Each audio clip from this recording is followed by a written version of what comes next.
शिमलापुर के जंगल में 3 हफ्ते से बहुत बर्फबारी हो रही थी। इस बार तो बहुत ज्यादा बर्फ गिर रही है। पता नहीं ये बर्फ गिरना कब रुकेगी। पूरे घोंसले बर्फ से ढक रहा है और ठंडी तूफानी तेज हवाओं से घोंसला डगमगा रहा है। बबली मम्मी, टिल्लू पापा, चलो तुरंत ही घोंसला खाली करना चाहिए, ये कभी भी गिर सकता है। फिर पीलू अपने माता पिता के साथ घोंसला खाली कर देती है। तेज हवा में झूलता हुआ घोंसला गिरकर टूट जाता है। फिर तेज बर्फबारी में पीलू अपने माँ बाप के साथ बेसहारा भटकती रहती है। ये कैसी आफत आ गई है हमारे ऊपर। इतनी तेज बारिश में मैं अपने बूढ़े माँ बाप के साथ कहाँ कहाँ भटकूंगी। काश कोई मदद कर दे। हे देवी माँ, हमारी रक्षा करना। तभी पीलू को एक बूढ़ी औरत कांपते हुए दिखाई देती है। अरे बूढ़ी आंटी जी, आप यहाँ इस तूफान में कैसे अकेले बैठी है? बेटी, मेरा नाम सुंदरी है। मेरा इस संसार में कोई नहीं है। मैंने 1 हफ्ते से कुछ नहीं खाया है। तुम भी अपने बूढ़े माँ बाप के साथ तूफान में भटक रही हो। मुझे अगर कुछ खाने का ला कर दे दो तो मेरी जान बच जाएगी। बूढ़ी आंटी जी, हम गरीब हैं। हमारे घोंसला इस बर्फ के तूफान में गिरकर टूट गया। हम बेघर हो गए हैं। हमारे पास खाने के लिए कोई चीज नहीं है। तो क्या बेटी, तुम अपने माँ बाप को ऐसे ही भूखे रखोगी? लेकिन आंटी जी, मैं अपने बूढ़े माता पिता को ऐसे जंगल में कैसे छोड़ सकती हूँ? तुम चाहो तो मेरे साथ इन्हें यहीं छोड़ दो। ठीक है बूढ़ी आंटी जी। माँ, पिताजी, ये ठीक कह रही है। आप सब कब तक भूखे रहोगे? मैं आसपास से कुछ खाने के लिए लेकर आती हूँ। देवी माँ चाहेगी तो मुझे कुछ मिल भी जाएगा। बेटी, ज्यादा दूर मत जाना। फिर पीलू वहाँ से चली जाती है। बर्फ के तूफान में उसे कुछ फल दिखाई देते हैं और वो उन फल को लेकर आ जाती है। फिर पीलू अपने माता पिता और उस बूढ़ी औरत को खाने के लिए देती है। बेटी, तूने अपनी जान जोखिम में डालकर मेरे लिए खाने का लेकर आई। तू बहुत नेक दिल की है। नहीं सुंदरी आंटी, ये देवी माँ की दया है कि इतने तूफान में भी मुझे ये सब मिल गया। बहुत अच्छा बेटी, अब चल और तेरे माता पिता को भी एक सुरक्षित जगह में ले चलती हूँ मैं। फिर सुंदरी उन सबको जंगल के एक जगह ले जाती है। देखो, मैं यहाँ रहती हूँ, यही मेरा घर है। लेकिन आंटी जी, यहाँ तो कोई घर नहीं दिखाई दे रहा है। ध्यान से देखो। तभी उन्हें पेड़ पर एक मजबूत लकड़ी का घर दिखाई देता है। वो लोग उस लकड़ी के घर में चले जाते हैं। पीलू अब से अपने माता पिता के साथ साथ सुंदरी की भी सेवा करने लगी।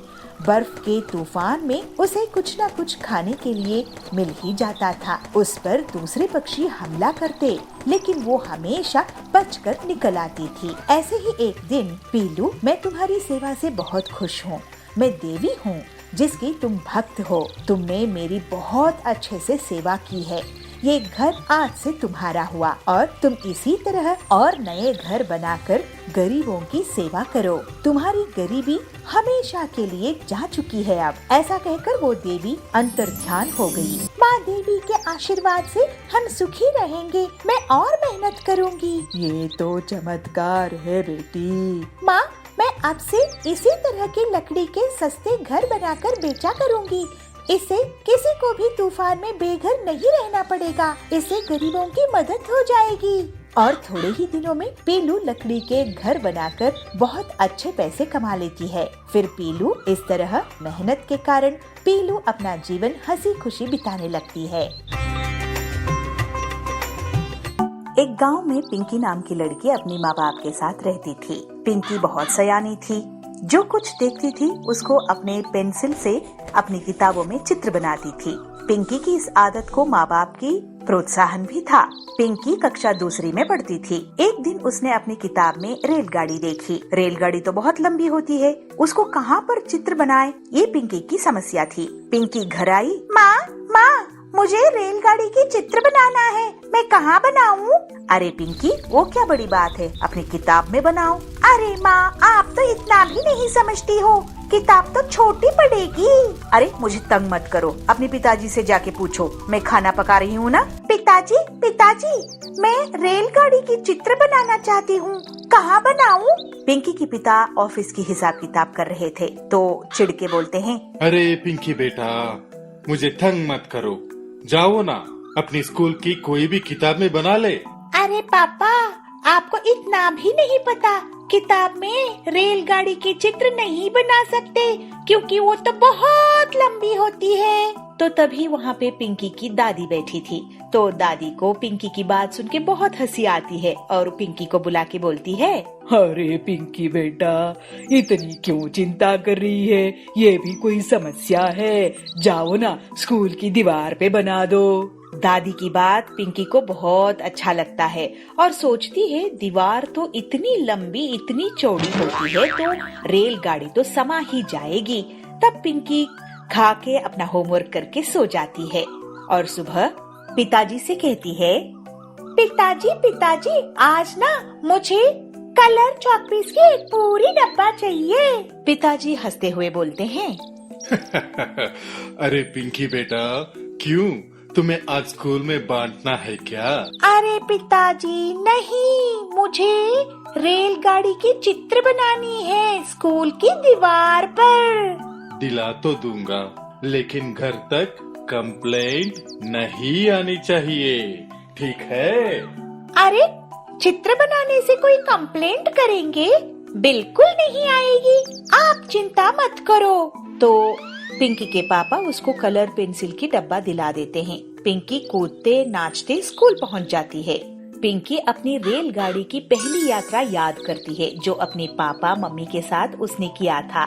पिंकी चौक उठाई और फिर क्या था, दीवार पर रेलगाड़ी का इंजन बना दिया। अरे इंजन तो बहुत सुंदर बना है, इसको अब डिब्बे जोड़ते हैं। तो फिर दूसरी कलर चौक लेके उसमें पहला डब्बा जोड़ दिया, दूसरा डब्बा जोड़ दिया। ऐसे जुड़ते जुड़ते गए, सारे डिब्बे जुड़ गए। जब अपनी चौक पेंसिल खत्म हुई तो पिंकी उठ के देखती है स्कूल की आधी दीवार पर तो रेलगाड़ी बन चुकी थी और पिंकी की क्लास के सारे बच्चे तालियां बजा के पिंकी की कला को सराह रहे थे। अरे पिंकी, तेरी गाड़ी तो बहुत सुंदर बनी है। पिंकी पिंकी, तुम्हारे रेल में मुझे भी जगह मिलेगी? अरे क्यों नहीं, हम सारे मिलके इस रेलगाड़ी में जाएंगे। फिर क्या हुआ, रेलगाड़ी दिल्ली गई, मुंबई गई, अमेरिका गई, नानी के घर गई और दादाजी के घर भी गई। बच्चों की ख्यालातों में रेल की गाड़ी ऐसे ही लंबे सैर करती रही। तभी क्लास टीचर क्लासरूम में आते हैं और सभी बच्चों की मुस्कुराहट देखते हुए कहते हैं, अरे बच्चों, इतने खुश हो, क्या बात है? तो दौड़ के पिंकी सामने आती है और अपनी बनाई हुई रेलगाड़ी दिखाती है। तब टीचर अपने मन में ये सोचते हैं, बच्चों के मनोबल को बढ़ाई, कल के भविष्य का निर्माण आज से ही होने दे। यह सोच के टीचर ने पिंकी को बिना डांटे बहुत शाबाशी देते हैं और कहते हैं, पिंकी, आपकी ड्राइंग तो बहुत सुंदर है, लेकिन आप दीवार पे प्रैक्टिस करने के बजाय अगर आपके घर में जाके कोई भी कॉपी में प्रैक्टिस कर लेते तो और भी सुंदर निकल आता। सर, मुझे ना ये लगा कि ट्रेन पुस्तक में काफी नहीं होगा। कोई बात नहीं, मैं आपको सिखा दूंगा। इस बात से पिंकी बहुत खुश होती है और टीचर पिंकी की कॉपी में एक अच्छे से सुंदर से रेलगाड़ी बना दे। बबलू कबूतर नारियल पानी बेचकर अपने परिवार का गुजारा किया करता था। वो सुबह सुबह नारियल पानी बेचने के लिए अपने घर से निकल जाया करता था। नारियल पानी ले लो, ठंडा ठंडा नारियल पानी ले लो, नारियल पानी ताज़ा ताज़ा नारियल पानी। अरे ओ नारियल पानी वाले भैया, जरा इधर आना, ये लो भैया, ये ताज़ा ताज़ा नारियल पानी पियो। इस तरह बबलू दिन भर घूम घूम कर नारियल पानी बेचा करता था। शाम को बबलू घर वापस आकर अपनी पत्नी पीलू को पैसे देता है। ये ले पीलू, आज की कमाई, इसमें से आधे पैसे तू अलग जमा करके रख ले, अपने बेटे की पढ़ाई के काम आएंगे। पीलू उससे कहती है, सुनिए जी, आप अपनी तबीयत का भी ख्याल रखा कीजिए, आजकल आपकी तबीयत ठीक नहीं रहती है। अरे क्या करूं पीलू, मुझे तो दिन भर मेहनत करना ही पड़ेगा ना, आखिर अपने बच्चे के भविष्य का सवाल है। इस तरह उनके दिन बीत रहे थे। एक दिन बबलू जब नारियल पानी बेच रहा होता है तो उस पर बाज हमला कर देता है। उस बाज का शिकार बन जाता है।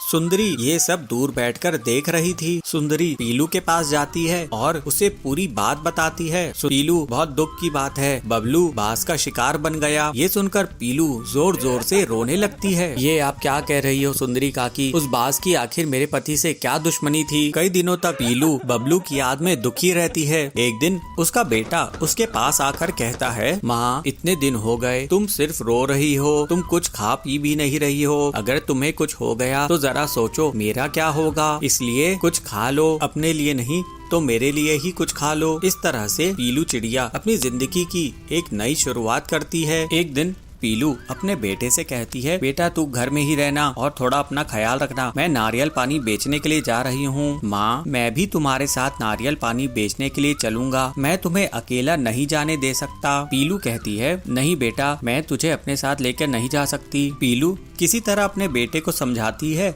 और फिर नारियल पानी बेचने के लिए निकल जाती है। पीलू नदी के किनारे नारियल पानी बेचने लग जाती है। नारियल पानी ले लो, ताज़ा ताज़ा नारियल पानी, ठंडा ठंडा नारियल पानी। पीलू की दुकान के बगल में कालू कौवे की दुकान रहती है।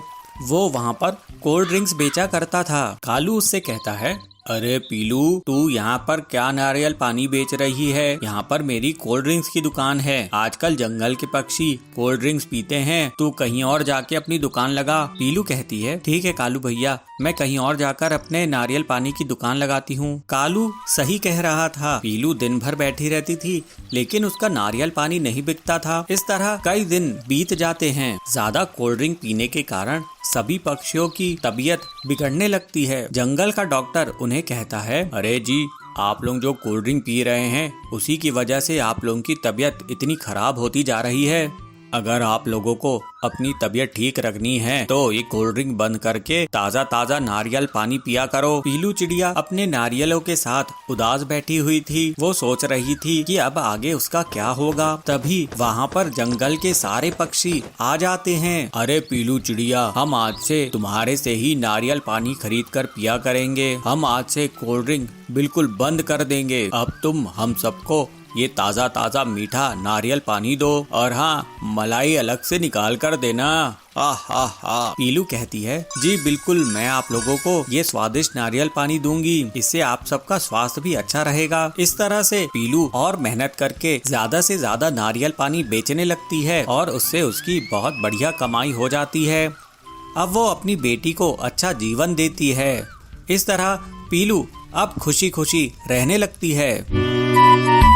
एक गांव के जंगल में पीलू और बबलू बहुत प्यार से रहते थे। एक दिन पीलू अपने पति से कहती है, सुनिए जी आज फिल्म चलते हैं, आपको वैसे भी छुट्टियां नहीं मिलती है, आज मिली है तो हम घूम कर भी आएंगे। तो बबलू कहता है, ठीक है अपनी बाइक में चलेंगे, तुम तैयार हो जाओ। फिर दोनों पति पत्नी बाइक में सवार होकर फिल्म देखने के लिए चले जाते हैं। जो वो दोनों फिल्म देखकर लौट रहे थे, उनका एक ट्रक से एक्सीडेंट हो जाता है और दोनों सड़क के किनारे गिर जाते हैं। आप ठीक हो बबलू जी? हाँ पीलू तुम ठीक हो ना? वो तो गनीमत है कि हमारी जान बच गई। तभी हरिया बोलता है, चलो बबलू की बाइक की टायर को ट्रक के नीचे से निकालते हैं। बबलू की बाइक पूरी तरह से टूट गई थी। फिर वो लोग एक ट्रैक्टर की मदद से टूटी हुई बाइक को अपने घर लेकर जाते हैं। मेरी इतनी मेहनत से कमाई हुई बाइक ऐसे ही टूट गई। अब पता नहीं ऑफिस कैसे जाना होगा और इस नुकसान की भरपाई कैसे होगी। मेरे पास कुछ पैसे जमा है, आप चिंता मत करो। अगले दिन बबलू न्यूज़पेपर में कोई खबर देखता है कि गांव में मोटरसाइकिल की रेस होने वाली है। काश मेरे पास मेरी बाइक होती तो मैं इस रेस में भाग लेता और जीत के पैसे कमाता। आप दुखी मत होइए, मेरे ख्याल से आप अपने मैकेनिक दोस्त हरिया से मिलो और उससे अपनी बाइक ठीक करवाओ। मुझे पक्का यकीन है कि आप बाइक ठीक करवा ही लोगे और रेस जीत भी जाओगे। ये ठीक कह रही हो पीलू। फिर बबलू हरिया के पास जाता है। हरिया मेरे दोस्त, मेरी बाइक को ऐसा रिपेयर कर कि मैं गांव में होने वाली रेस जीत जाऊं। मुझे कुछ जुगाड़ करना पड़ेगा। फिर हरिया आसपास देखता है और एक ट्रैक्टर के टायर को बाइक में फिट कर देता है। एक पुरानी कार से उसका इंजन निकालता है और बाइक में लगा देता है। ये देखकर बबलू बहुत हैरान हो जाता है। अब इस बाइक को चालू करके देखो बबलू। जब बबलू बाइक ऑन करता है तो वो शेर की तरह गुर्राता है। वाह हरिया, तूने तो मेरी बाइक ऐसी तूफानी रिपेयर की है। रेस जीतने के बाद पार्टी देना बबलू। फिर बबलू घर आता है। बबलू जी, आपकी बाइक तो बहुत ही सुंदर दिख रही है। इसको कोई ट्रक अब गिरा नहीं सकती। पूरे गांव में बबलू की बाइक को लोग आश्चर्य से देख रहे थे और बबलू रेस में भाग लेता है। रेस के दिन सभी इकट्ठा होते हैं। बबलू मजा लेने के लिए पहले धीरे धीरे बाइक चला रहा था, लेकिन फिर वो सबको मात देते हुए तूफानी स्पीड से आगे निकल गया और रेस जीत गया। रेस जीतने पर उसे 1 लाख का इनाम मिला और बबलू पीलू से कहता है, पीलू, ये तुम्हारे साथ देने के कारण ही हो पाया है। तूने मेरा मनोबल टूटने नहीं दिया और मुझे रेस में भाग लेने के लिए बाइक ठीक करने का आइडिया भी दिया। क्यों नहीं जी, आखिर आपकी पत्नी जो हूँ, आपकी जीत में मेरी जीत है। इस तरह से पीलू और बबलू हंसी खुशी रहने लगे। बेलापुर जंगल में इंजीनियरिंग कॉलेज था। उसमें बहुत से स्टूडेंट्स पढ़ते थे। पीलू चिड़िया भी इसी में पढ़ती थी, लेकिन पीलू का मन इंजीनियरिंग में नहीं लगता था। उसको उसकी माँ ने जबरदस्ती इंजीनियरिंग पढ़ने भेज दिया था। कभी कभी तो वो क्लास में ही सो जाती थी। एक दिन पीलू कैंटीन में खाना खा रही थी। उस कैंटीन का मालिक हरिया वहाँ आता है। पीलू, तुमने पिछले 6 महीनों से उधार नहीं चुकाई हो। अब से तुम्हें उधार देना बंद, या तो पैसा या फिर कैंटीन में काम करके पैसा उतरवाओ। तो पीलू कहती है, मेरी मम्मी जो भी पैसे भेजती है हरिया काका, वो तो ऐसे ही खर्च हो जाते हैं। आपका उधार चुकाने का एक ही तरीका है कि मैं यहाँ काम करने लग जाऊँ। तो हरिया कहता है, अरे तुम आजकल के बच्चे भी ना, ठीक है अब से कैंटीन में काम करना शुरू कर दो। पीलू कैंटीन में काम करना शुरू कर देती है और बर्तन साफ करती थी, डस्टिंग करती थी, इडली डोसा भी बनाती थी और तो और दूसरे स्टूडेंट्स को सर्विंग भी करती थी। पीलू को सर्व करता देखकर बाकी के स्टूडेंट्स बहुत मजाक उड़ाते थे। एक दिन सुंदरी कहती है, देखो देखो, पीलू को करने इंजीनियरिंग आई है लेकिन कैंटीन में नौकरी कर रही है। अरे क्या यही करने आई थी पीलू चिड़िया? तो पीलू कहती है, तुम्हें क्या सुंदरी, तुम पढ़ाई कर लो, मुझे तो क्लास में नींद आती है, तो कम से कम मैं यहाँ काम तो कर रही हूँ। इस तरह से जैसे तैसे पीलू इंजीनियरिंग पूरी कर लेती है और घर वापस पहुँच जाती है। उसकी माँ बबली उसको बोली, अरे पीलू, तू कॉलेज क्या 3rd ग्रेड से पास होने के लिए गई थी? इतना पैसा खर्च करके तुझे इंजीनियर बनाई, अब तुझे मैं अपनी भाई की फैक्ट्री में नौकरी लगवा दूंगी। तो पीलू कहती है, नहीं माँ, तुम्हारी जबरदस्ती के कारण मैंने इंजीनियरिंग की है। अब मैं तुम्हारी जबरदस्ती से काम नहीं कर पाऊंगी, मैं अपना खुद का काम करूंगी। तो बबली कहती है, खुद का काम करना है तो मैं तुम्हें पैसा नहीं दूंगी। ये सुनकर पीलू सोच में पड़ जाती है। वो अगली सुबह अपनी पुरानी साइकिल रिपेयर करके उसमें एक बोर्ड लगाती है जिसमें लिखा होता है, इंजीनियर का डोसा। पीलू साइकिल में ही डोसा बनाकर बेचती थी और सिर्फ 10 रुपए में बेचा करती थी। जल्द ही उसकी दुकान में लोगों की भीड़ लग जाती है। एक दिन बबली को उसकी एक अमीर सहेली पिंकी चिड़िया कहती है, अरे बहन, क्या तुम्हें पता है कि जंगल में एक बहुत बेहतरीन डोसा वाली आई है? वो सिर्फ 10 रुपए में डोसा बेच रही है।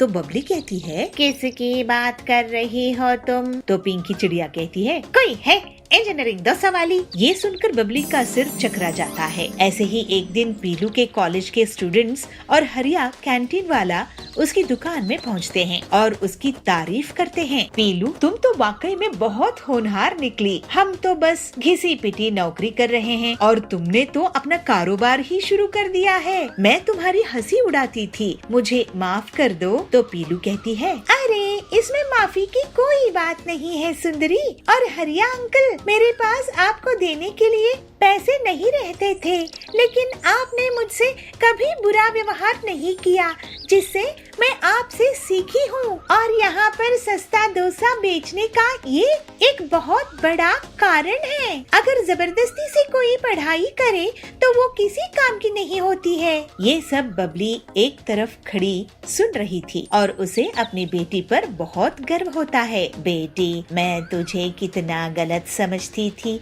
लेकिन तू बहुत ही समझदार निकली। मुझे तुझ पर गर्व है। इस तरह से पीलू साइकिल में ही डोसा बेचा करती थी और बहुत सफल हुई।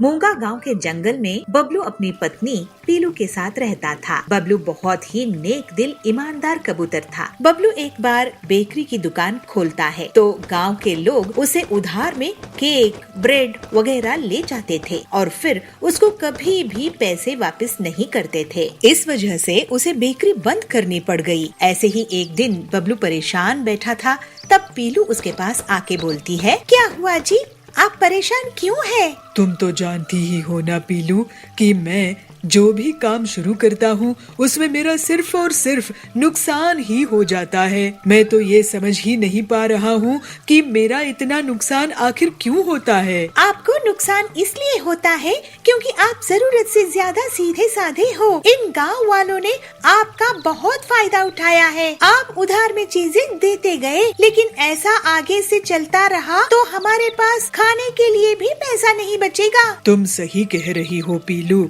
मैं अब एक आखिरी बार कोई काम शुरू करके देखता हूँ। अगर अच्छे से चला तो ठीक है, नहीं तो शहर जाकर कोई नौकरी ढूंढ लूंगा। हम यही कुछ काम कर लेंगे, मगर आप उधार किसी को नहीं देना, ये सोचकर ही काम शुरू करो। ठीक है, एक आखिरी बार मैं कोशिश करता हूँ। कुछ दिनों बाद बबलू पीलू से कहता है, पीलू, मैं बाजार घूमकर देख रहा था कि कहाँ किसकी दुकान है, किसकी नहीं है। मैंने देखा कि हमारे गांव में सब्जी की दुकान तो है ही नहीं।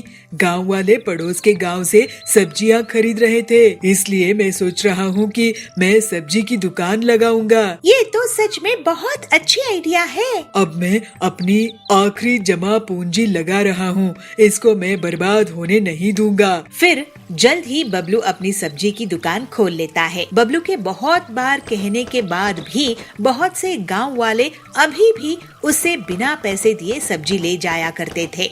एक दिन पीलू भी उसकी दुकान में इसीलिए बैठती है कि लोग बिना पैसे दिए सब्जी नहीं ले जा पाए। एक दिन डॉक्टर बबली उनकी दुकान में आती है। पीलू, बबलू, तुम्हारी दुकान में सलाद का वेजिटेबल्स है क्या? डॉक्टर मैडम, ये लीजिए सलाद के वेजिटेबल्स, ये बहुत ही स्वादिष्ट है, लेकिन थोड़े महंगे हैं। मैं इन वेजिटेबल्स की सलाद खाती हूँ। ये स्वादिष्ट तो होते ही है, लेकिन फायदेमंद भी बहुत होते हैं। और रही बात कीमत की, तो हेल्थ इज वेल्थ। अभी मौसम बदलने वाला है और ये आने वाली गर्मी के मौसम में गर्मी से बचाएगा। मुझे ये 5 किलो दे दो। डॉक्टर बबली की जाने के बाद पीलू बबलू से कहती है, सुनिए जी, डॉक्टर मैडम क्या कह रही थी? सुना ना आपने कि इस साल बहुत गर्मी होने वाली है और गर्मी से बचने के लिए वेज सलाद फायदेमंद होगा। हाँ, अगर ऐसा होगा तो वेज सलाद से लोगों को गर्मी में बहुत फायदा होगा। इसका मतलब हम खुद ही वेज सलाद बेच सकेंगे और पूरे गांव में हमारे अलावा कोई नहीं है। देखो, गांव वाले ऐसे ही इसे नहीं खरीदेंगे। हम क्यों ना एक प्लेट बनाकर उसको बेचें? कुछ ही दिनों में लोगों को गर्मी से परेशानी होना शुरू हो जाता है और डॉक्टर बबली सबको वेज सलाद खाने की सलाह देती है। इस तरह से बबलू और पीलू की दुकान में भीड़ इकट्ठा होने लगती है। सुनिए गांव वालों, भाई और बहनों, मैं आप लोगों को अब से उधार में कुछ नहीं दूंगा। आपको अपनी सेहत का ख्याल रखना है तो पैसा देकर वेजिटेबल सलाद खरीदो। बबलू की बात सुनकर लोग सोच में पड़ जाते हैं, लेकिन फिर गर्मी के बुरे प्रभाव से बचने के लिए वो पैसे देते हैं।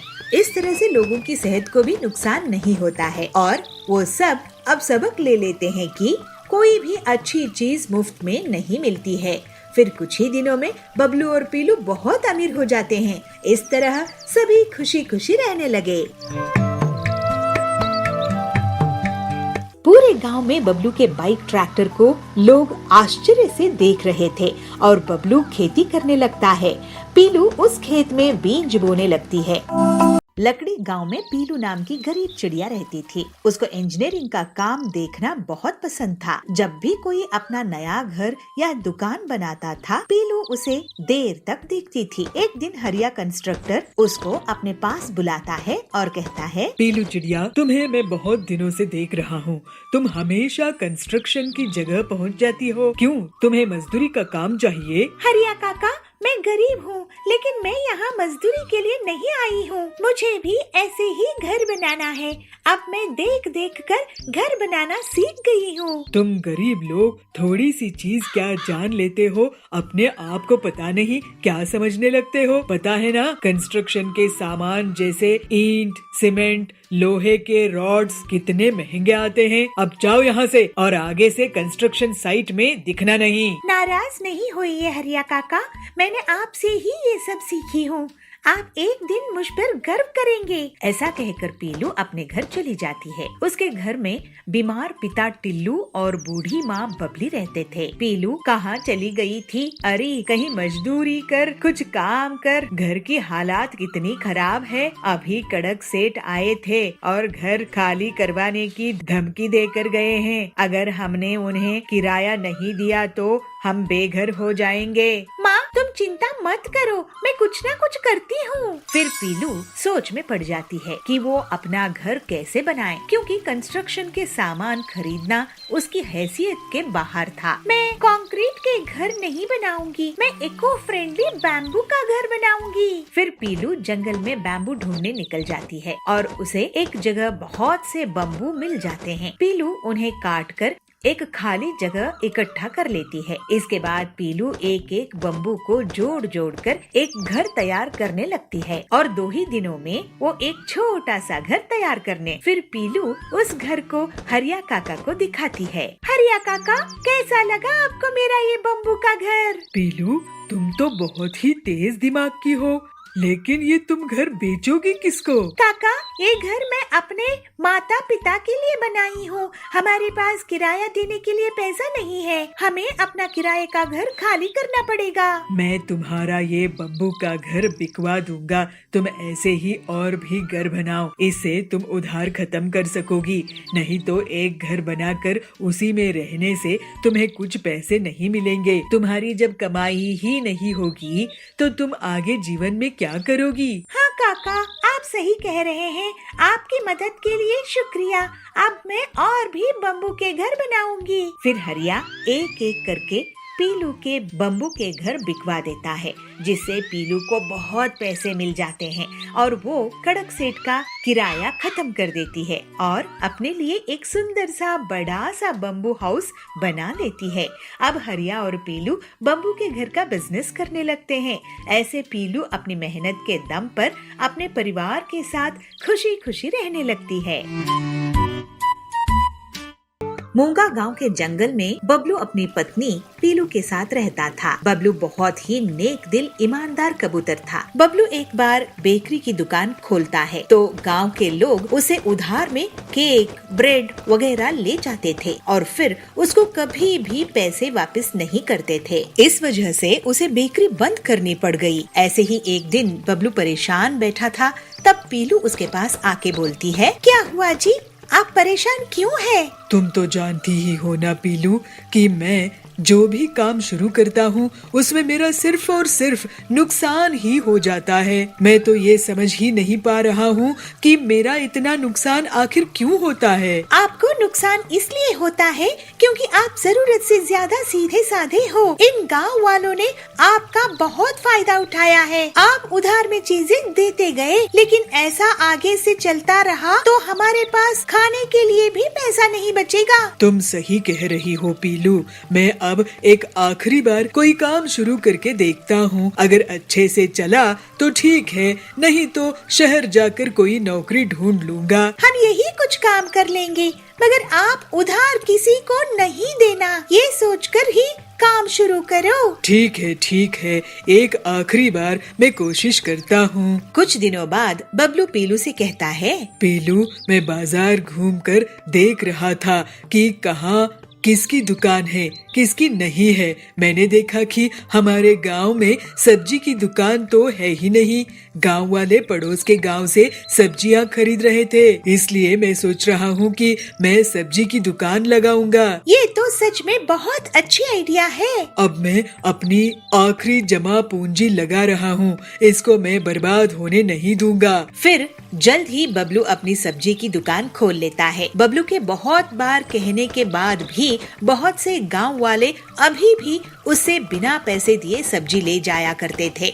एक दिन पीलू भी उसकी दुकान में इसीलिए बैठती है कि लोग बिना पैसे दिए सब्जी नहीं ले जा पाए। एक दिन डॉक्टर बबली उनकी दुकान में आती है। पीलू, बबलू, तुम्हारी दुकान में सलाद का वेजिटेबल्स है क्या? डॉक्टर मैडम, ये लीजिए सलाद के वेजिटेबल्स, ये बहुत ही स्वादिष्ट है लेकिन थोड़े महंगे हैं। मैं इन वेजिटेबल्स की सलाद खाती हूँ। ये स्वादिष्ट तो होते ही है लेकिन फायदेमंद भी बहुत होते हैं।